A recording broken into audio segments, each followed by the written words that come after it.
Good morning, students. Welcome to Bharat Humanities classes.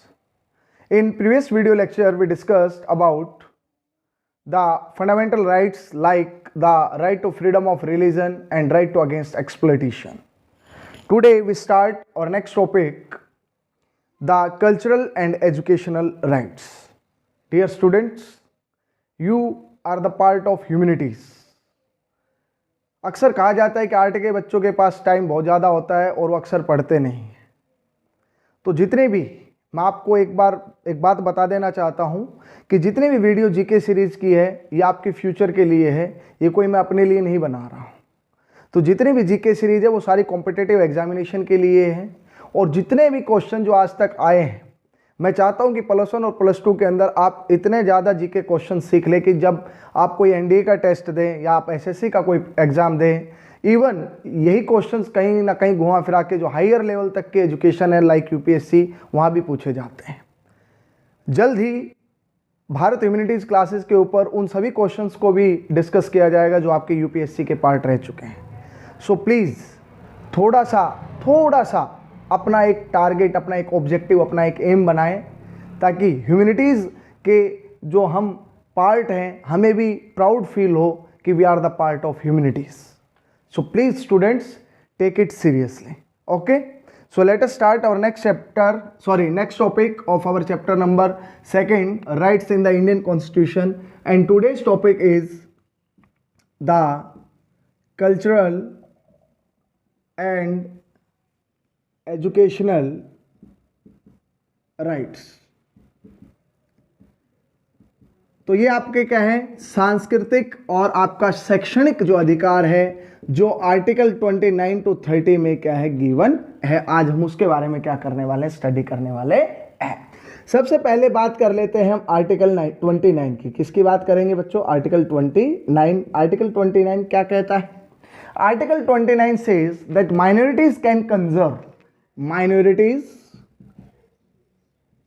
Can conserve जो आपके अल्पसंख्यक समुदाय हैं। देखो, हिंदुओं को छोड़ के शेष जितने भी धर्म के लोग हैं हमारे देश के अंदर वो सारे के सारे क्या हैं, माइनॉरिटीज़ हैं। वो अपनी किस चीज़ को सुरक्षित रख सकते हैं? लैंग्वेज को, ठीक है। दूसरा, वो अपने स्क्रिप्ट और कल्चर को, स्क्रिप्ट एंड कल्चर। तो आर्टिकल 29 के तहत अल्पसंख्यक समुदाय क्या कर सकता है? अपने लैंग्वेज, स्क्रिप्ट और कल्चर को क्या कर सकता है? वो सुरक्षित रख सकता है। इसके बाद आता है आर्टिकल 30। आर्टिकल 30 के अंदर क्या कहा गया है? आर्टिकल 30 के अंदर बोला गया है कि minorities can establish educational institutions. Minorities can establish educational institutions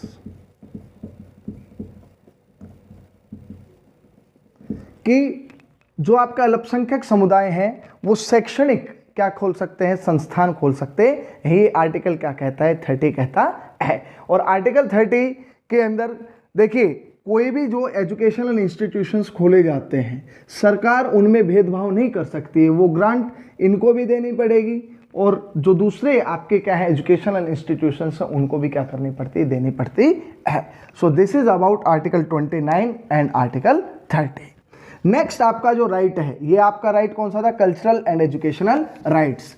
अब नेक्स्ट जिस राइट की हम बात कर रहे हैं, मैंने कभी उसका जो कंपैरिजन था अपने वीडियो लेक्चर के अंदर उसको अपने सोल के साथ किया था, और जिस आर्टिकल का नाम है वो है आपका राइट टू कॉन्स्टिट्यूशनल रेमेडीज। कौन सा है? राइट टू कॉन्स्टिट्यूशनल रेमेडीज, संवैधानिक उपचारों का अधिकार, जो आपको कौन से आर्टिकल के तहत मिला हुआ है? आर्टिकल 32 के तहत मिला हुआ है।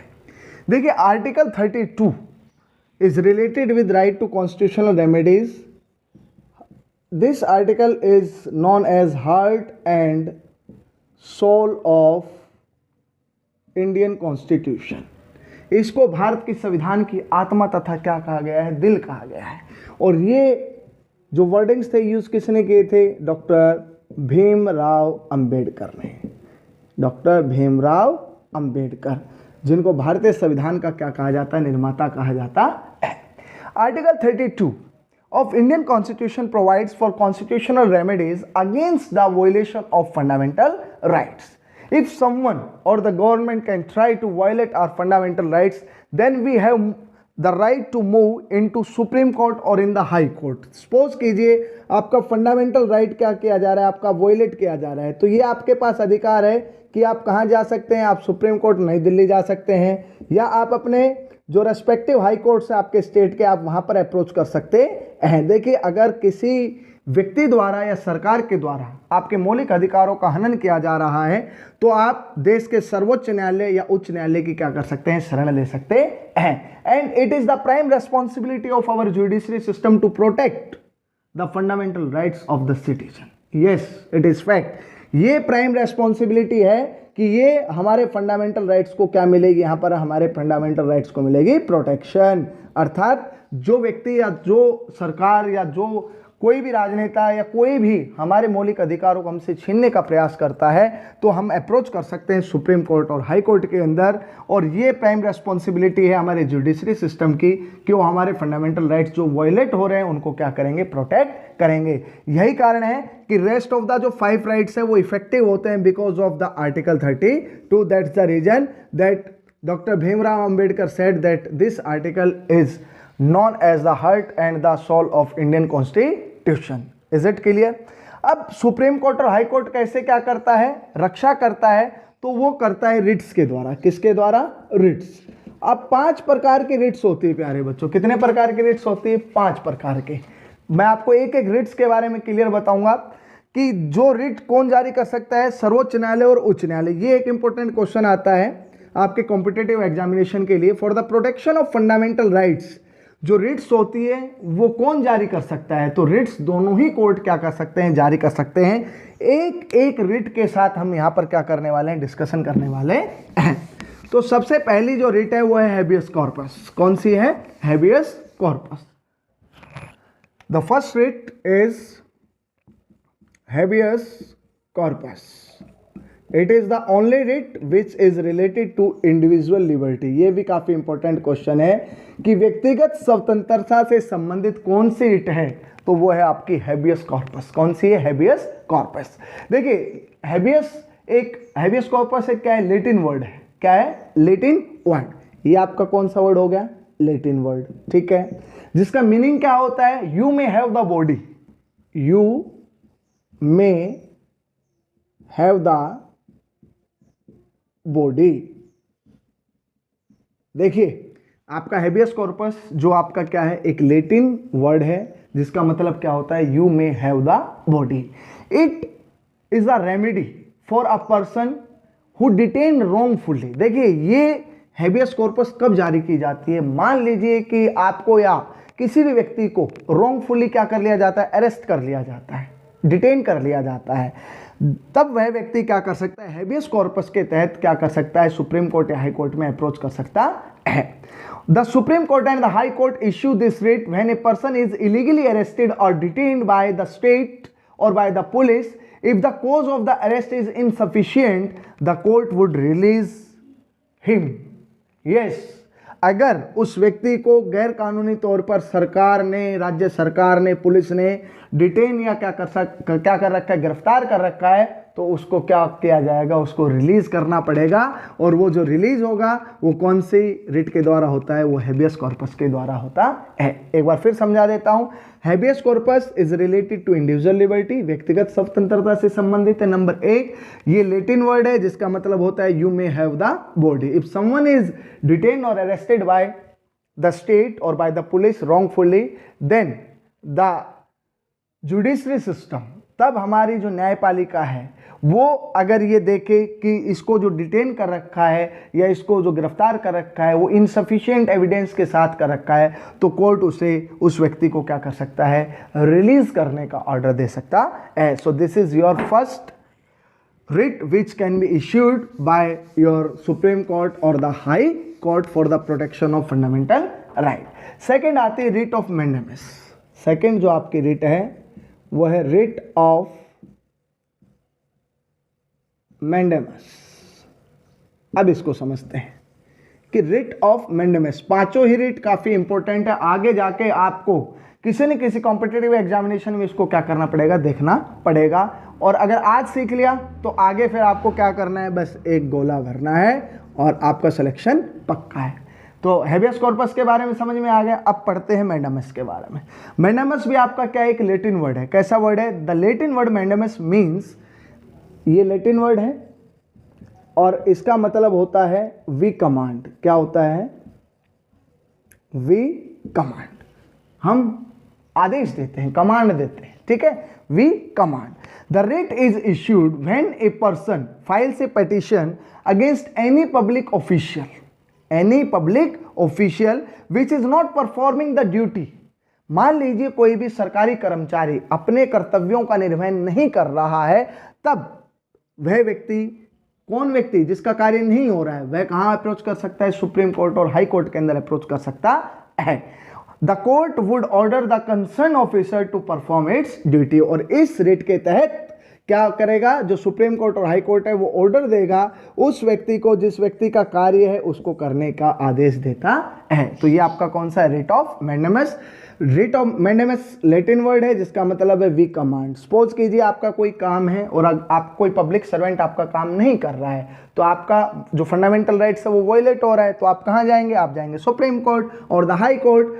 मैंडेमस रिट के द्वारा सुप्रीम कोर्ट और हाई कोर्ट आदेश देंगे उस पब्लिक सर्वेंट को कि डू योर ड्यूटी, आप अपना कार्य करें, जो काम आप नहीं कर रहे हैं वो आपको करना पड़ेगा। ये आपका कौन सा रिट है, writ of mandamus. Next writ के बारे में बात करते हैं, prohibition, writ of prohibition. Next जो आपकी रिट है, writ number 3, writ of prohibition. देखिए ये रिट कब जारी होती है, a writ of prohibition is issued to a subordinate court to them to keep within the limits of their authority. देखो प्रोहिबिशन, प्रतिषेध, निषेध, ये लोअर कोर्ट को इश्यू की जाती है। लोअर कोर्ट, मान लेते हैं कोई कोर्ट अपनी अथॉरिटी से बाहर जाकर किसी मुकदमे की क्या कर रहा है, सुनवाई कर रहा है, तो हमारे जुडिशरी सिस्टम के पास, हमारे सुप्रीम कोर्ट और हाई कोर्ट के पास ये पावर है कि वो रिट ऑफ प्रोहिबिशन क्या कर सकता है, जारी कर सकता है। और सबऑर्डिनेट कोर्ट को ये बोल सकता है कि आप अपनी लिमिट, आप अपनी अथॉरिटी जहां तक आपकी लिमिटेशंस है वहां तक आप क्या कर सकते हैं, मुकदमे सुन सकते हैं। So this is one of the important writ which can be issued by the supreme court and the high court of India to the subordinate courts. Next जो रिट है, रिट नंबर 4, वो आपकी क्या है, रिट ऑफ सेरिटोरी। कौन सी है, next 4 जो आपकी रिट है, रिट ऑफ CERTIORARI,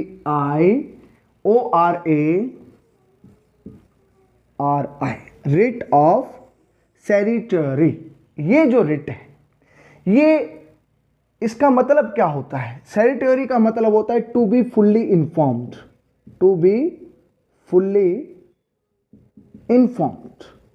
ये कब जारी होती है, रिट ऑफ सेरिटोरी जो होती है, ये by this writ the lower court is asked to hand over the record of a particular case to a high court. इस रिट ऑफ सेरिटोरी के अंतर्गत कोई भी हायर कोर्ट, कोई भी आपका जो क्या है हायर कोर्ट है, वो लोअर कोर्ट से पर्टिकुलर केसेस के बारे में सारे जो आपके क्या है एविडेंस से लेकर और सारी चीजें क्या कर सकता है, अपने पास मंगवा सकता है। सपोज कीजिए कि आपका कोई फंडामेंटल राइट से रिलेटेड केस है और गलती से वो लोअर कोर्ट के पास चला गया और बाद में व्यक्ति को पता चला कि ये तो फंडामेंटल राइट से रिलेटेड केस है, तो वो चला गया हाई कोर्ट के अंदर। तो हाई कोर्ट रिट ऑफ सेरिटोरी जारी करेगा जिसके द्वारा वह लोअर कोर्ट को आदेश देगा कि इस पर्टिकुलर केस से रिलेटेड जो भी आपके पास क्या है डॉक्यूमेंट्स है वो सारे मेरे पास भेजिए, टू बी फुल्ली इन्फॉर्म्ड, कि किसी पर्टिकुलर केस से रिलेटेड जितनी भी आपके पास इंफॉर्मेशन है वो आप मेरे पास भेजिए। तो ये आपकी क्या है, रिट ऑफ सेरिटोरी। नेक्स्ट आपकी जो रिट है, writ of quo warranto. Next आपकी जो रिट है, writ of quo warranto, writ of quo warranto. ठीक है, रिट ऑफ क्यू वारंटो के तहत जो आपकी रिट है, रिट ऑफ क्यू वारंटो, ये अधिकार परीक्षा लेख है। कैसा है? अधिकार परीक्षा लेख। This writ is directed against a person who is aspersed an office. It means कि कोई व्यक्ति जिसके अधिकार क्षेत्र में कोई काम नहीं होता है और वह उस कार्य को कर देता है, तो सुप्रीम कोर्ट, हाई कोर्ट के पास ये अधिकार है कि वह उस व्यक्ति से पूछ सकता है कि आपने किस अधिकार से क्या किया है, आपने ये कार्य किया है। तो रिट ऑफ क्यू वारंटो कब डायरेक्ट की जाती है? When a person who has wrongfully absurd an office, किसी ने गलत तरीके से किसी ऑफिस को क्या कर रखा है, किसी पोस्ट के ऊपर बैठा है या गलत कार्य कर रहा है। It calls upon the person to show under what authority he holds the office illegally, और फिर उससे यह भी पूछा जाता है कि उसने गैर कानूनी तरीके से किस तरीके से ऑफिस को क्या कर रखा है, हथियार रखा है। तो ये सारा आपका क्या है? रिट ऑफ क्यू वारंटो है। कौन सी है? Writ of quo warranto. ये कब जारी की जाती है? अगर कोई व्यक्ति रॉन्गफुली कार्य करता है, इलीगली वर्क करता है, इलीगली ऑफिस के अंदर वो बैठा है और अपने अधिकार क्षेत्र से बाहर के कार्य करता है, तो फिर रिट ऑफ क्यू वारंटो, अधिकार परीक्षा लेख, किस अधिकार से आपने कार्य किया है, इस तरह के रिट्स जो है वो सुप्रीम कोर्ट और हाई कोर्ट क्या कर सकते हैं? जारी कर सकते हैं। So these are the 5 writs by which our judiciary system protected our fundamental rights. Next topic इस चैप्टर का है, वो है आपका जुडिशरी एज ए गारंटर। क्या है? Judiciary as a guarantor. तो नेक्स्ट टॉपिक जिसको आज हम स्टडी करने वाले हैं, जुडिशरी एज अ गारंटर। ठीक है, कि न्यायपालिका को क्या कहा गया है? गारंटर कहा गया है। किसका? हमारे कॉन्स्टिट्यूशनल रेमेडीज के अंदर जो हमारे फंडामेंटल राइट्स का प्रोटेक्शन है, उसके अंदर हमारी जो प्रोटेक्शन करता है वो कौन करता है? वो हमारा जुडिशरी सिस्टम करता है। तो डियर स्टूडेंट्स देखो, आर्टिकल 32 मैंने आपको बताया, उसके बाद मैंने 5 राइट्स आपको क्या समझाए। Right to constitutional remedies has made the fundamental rights in the Indian constitution effective. देखिए 5 राइट हैं। 5 राइट इफेक्टिव कब होते हैं? जब हमारे पास कौन सा है? जब हमारे पास आपका छठा फंडामेंटल राइट्स है, जिसको आर्टिकल 32 या राइट टू कॉन्स्टिट्यूशनल रेमेडीज करते हैं। क्योंकि इसी राइट टू कॉन्स्टिट्यूशनल रेमेडीज के तहत हम अप्रोच कर सकते हैं कहां पर? सुप्रीम कोर्ट और हाई कोर्ट के अंदर, for the protection of our fundamental right, के हम अपने मौलिक अधिकारों की सुरक्षा कर सके। यही कारण है कि हम कहां जा सकते हैं? आर्टिकल 32 के कारण सुप्रीम कोर्ट और हाई कोर्ट के अंदर जा सकते हैं। तो ये आपका एक चीज, एक मोस्ट इंपॉर्टेंट क्वेश्चन है कि सुप्रीम कोर्ट और हाई कोर्ट के अंदर हम जाएंगे वायलेशन ऑफ फंडामेंटल राइट्स, और सुप्रीम कोर्ट और हाई कोर्ट क्या करते हैं? रिट जारी करते हैं। रिट्स के द्वारा वो हमारी क्या करते हैं? प्रोटेक्शन करते हैं। इसलिए जुडिशरी को क्या कहा गया है? एज ए गारंटर कहा गया है कि ये जुडिशरी जो है वो क्या है? गारंटर है। वो हमारे मौलिक अधिकारों का क्या है? संरक्षक है। बात करते हैं, मान लीजिए इमरजेंसी की, नेशनल इमरजेंसी आर्टिकल 352 के तहत लगती है। आर्टिकल 352 3 टाइम्स है जब हमने नेशनल इमरजेंसी को देखा है। 1962 इंडो चाइना वॉर, 1971 इंडो पाक वॉर, और 1975 के अंदर हमने 25 जून 1975 को हमने इंटरनल डिस्टर्बेंसेस के कारण, ये एक्सटर्नल वॉर के कारण हुआ था, ये इंटरनल डिस्टर्बेंसेस के कारण हुआ था, जब श्रीमती इंदिरा गांधी ने क्या लगाई थी? देश के अंदर इमरजेंसी लगाई थी। उस समय हमारे जितने भी फंडामेंटल राइट्स थे वो क्या कर दिए गए थे? सस्पेंड कर दिए गए थे। ध्यान से सुनिए, हिंदुस्तान के इतिहास का सबसे बड़ा अगर कोई कंट्रोवर्शियल कॉन्स्टिट्यूशनल अमेंडमेंट था, वो था आपका 42nd अमेंडमेंट, जो 1976 में हुआ था, जो ड्यूरिंग इमरजेंसी हुआ था। इसका बहुत बड़ा रोल है इससे रिलेटेड, क्योंकि इस समय के अंदर जब 25 जून 1975 के अंदर देश के अंदर आंतरिक गड़बड़ी के कारण आपातकाल लगा था, तो देश की सर्वोच्च न्यायपालिका के दरवाजे तक बंद कर दिए गए थे। ठीक है, तो उसके बाद सर्वोच्च न्यायालय ने भी कुछ हिस्टोरिकल एफर्ट्स की। एक 44th अमेंडमेंट आया था 1978 के अंदर, 1978 के अंदर, और उसमें साफ कहा गया था कि आर्टिकल 21 और आर्टिकल 20, देखो आर्टिकल 20 मैंने आपको बताया था दोष सिद्धि के संरक्षण के रूप में है, और आर्टिकल 21 मैंने बताया था राइट टू लाइफ और इंडिविजुअल लिबर्टी। आज ये प्रोविजन है कि देश के अंदर किसी तरीके का आपातकाल हो, लेकिन आपसे आर्टिकल 20 और 21 आपसे नहीं लिए जा सकते हैं, क्योंकि इस आपातकाल के दौरान thousands of people were illegally detained by Shrimati Indira Gandhi.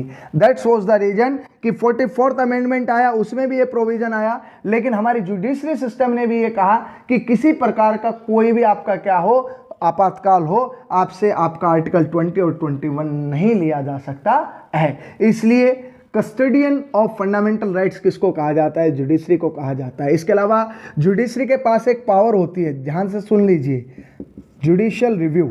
क्या होती है? Judicial review. इस जुडिशियल रिव्यू के द्वारा लेजिस्लेचर के द्वारा बनाया गया कोई भी कानून या एग्जीक्यूटिव के द्वारा कोई भी पारित किया गया कानून अगर वो अनकॉन्स्टिट्यूशनल है तो हमारा जो जुडिशरी सिस्टम है उस कानून को क्या कर सकता है? इनवैलिड घोषित कर सकता है या उसको क्या कर सकता है? डिसमिस कर सकता है। These are the various reasons that judiciary is known as the custodian or the protector of our fundamental rights. Dear students, today we discuss the two important fundamental rights. One is cultural and educational right, one is right to constitutional remedies, and we also discussed about the 5 major writs which can be issued by our judiciary system, our Supreme Court and the High Courts. And then we discussed that how judiciary works as the guarantor of fundamental rights. You have to watch this video, like this video and subscribe Bharat Humanities classes. Jai Hind, Jai Bharat.